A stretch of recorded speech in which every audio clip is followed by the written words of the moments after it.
In this video, I'll be comparing the Canon 80D to the Sony Alpha 6300.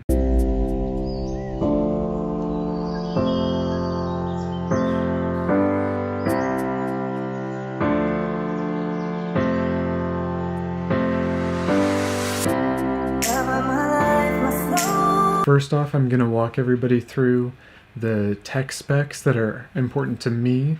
Then I'm going to share some of my opinions on those tech specs. And then I'm going to wrap up with a couple of questions that I'm going to pose, like why I bought the Alpha 6300 and why I'm going to buy the 80D, why I will keep using the Alpha 6300, and why I won't upgrade to the Alpha 6500. Thank you so much for your attention with this video. I really hope that it speaks to what you're interested in hearing about, and so please don't hesitate to comment below and let me know what you were particularly interested in and what I can talk about next time that will interest you a little bit better. The technical points of comparison between the Canon 80D and the Alpha 6300 with an emphasis on video, because that's what I'm comparing these two cameras on, and that's what I think a lot of people, perhaps yourself included, are comparing these two cameras on. Now that the Alpha 6300 has dropped in price a little bit, it seems to make sense from a price perspective to go with that as opposed to the 80D perhaps. But I'd like to talk through some of these technical specifications and see what might really be the case with some of that. The Canon 80D does 1080p 60. It has a tilty flippy touchscreen. Canon's color science is fantastic, and dual pixel AF in video, continuous AF in video is just a superb feature. Sony has 4K and 1080p 120, both of which are fantastic.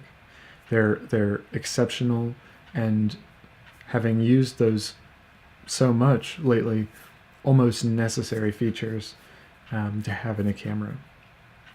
Sony's color science is dependent on their picture profiles and their logarithmic picture profiles like S-Log2 and S-Log3.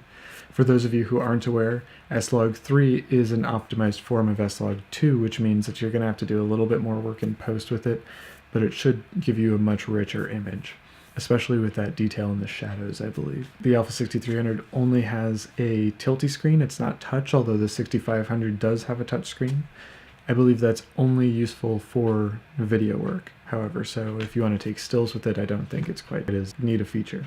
And the Alpha 6300 is, the Alpha 6000 line of cameras is about half the weight of the Canon 80D. So if that's going to be a concern for you, it is for me. If that's going to be a concern for you, just be aware of that. So my opinions on those tech specs. To give you a little bit of background, I'm coming from the Canon 6D. That only has the fixed LCD on the back, 1080p 24, 1080p 30, and I want more out of my video cameras than that. I want a tilty flippy screen, I want a touch screen, I want continuous autofocus in video. Those are the big features for me, and among those, the continuous autofocus in video is the biggest.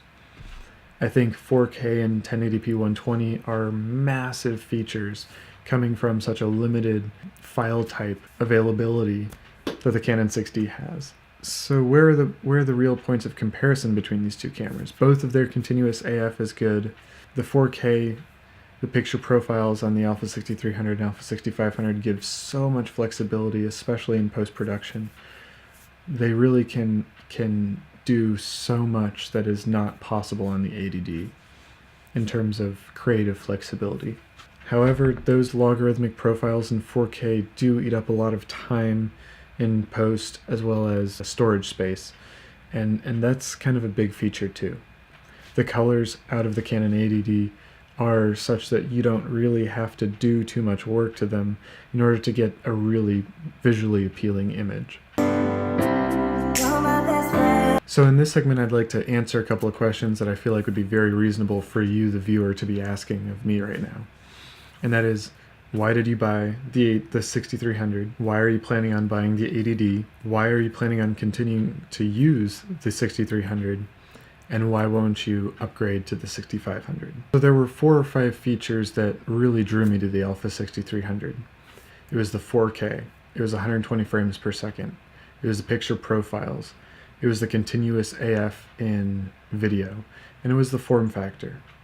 And those were substantial enough reasons for me to go with what seems to me to be the much harder choice, because I already have the Canon lenses, and that's what really sold me on the Sony body this time around. I'd like to speak to the features about the 80D that are really attractive to me and that are convincing me that I need that camera as well.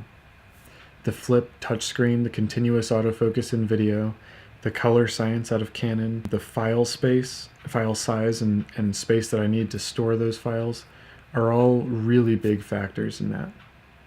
Additionally, what I'm finding shooting both on my 60 and on my Alpha 6300 is that I already have a lot of lenses for my 60 for that EF mount, and I feel like I could have a lot of flexibility on the 80D with those lenses, and that's really attractive to me.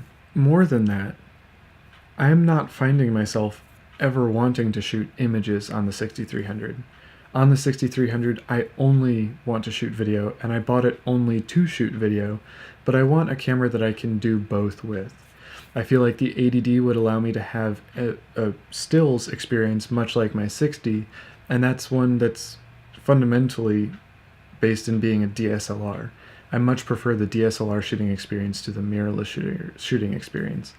And because that's so attractive to me, and I want to have both of those in one camera body, that's a huge impetus for me to go ahead and buy the Canon 80D. I guess what I'm trying to say is that I want a camera that I want to take both stills and video with. One of the other reasons that just came up that's a little bit of a bother about the Alpha 6300 is that it does overheat, and the overheating is pretty bad.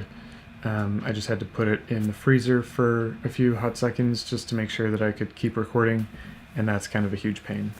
The next question is, are you going to keep using the Alpha 6300 when you get an 80D? And the answer to that is yes, because of its form factor. I can literally take it anywhere in most of my pockets, and that's a fantastic feature. That form factor is a feature almost as important as the image, in my opinion, because it's about getting the shot more often than not. The next question I want to answer is, are you going to keep using your Alpha 6300 when you get an 80D? And the answer to that is yes, absolutely.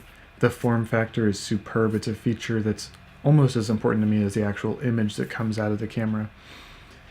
But it also does have 4K and 120p, both of which are very, very useful creative tools, as well as the fact that it has those logarithmic profiles, which can give me really, really nice cinematic color, and that's a huge feature as well. So the portability, though, means that I can take it with me whenever I take my 80D out. I can take my Alpha 6300 with me, and I can also get shots with it while I'm getting shots with my 80D. So the last question is, are you going to upgrade to the 6500? And I don't think so. And it's a really disappointing answer why, and that is because I'm planning on getting a gimbal or a motorized slider pretty soon, and I don't think that the in-body image stabilization is a big enough feature to warrant going with that, because if I'm going to have a gimbal or a motorized slider anyway, it's not like I need that particular feature.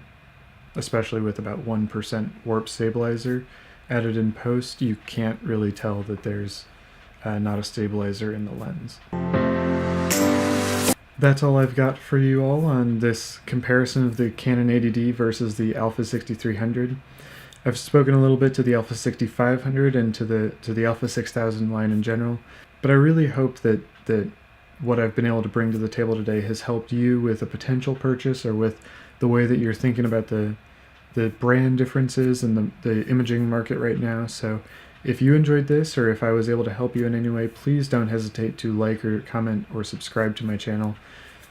Your subscription means so much to me, and the liking the video does so much more than you can imagine. So I really appreciate your time and your attention, and I really hope that I get to see you again next time.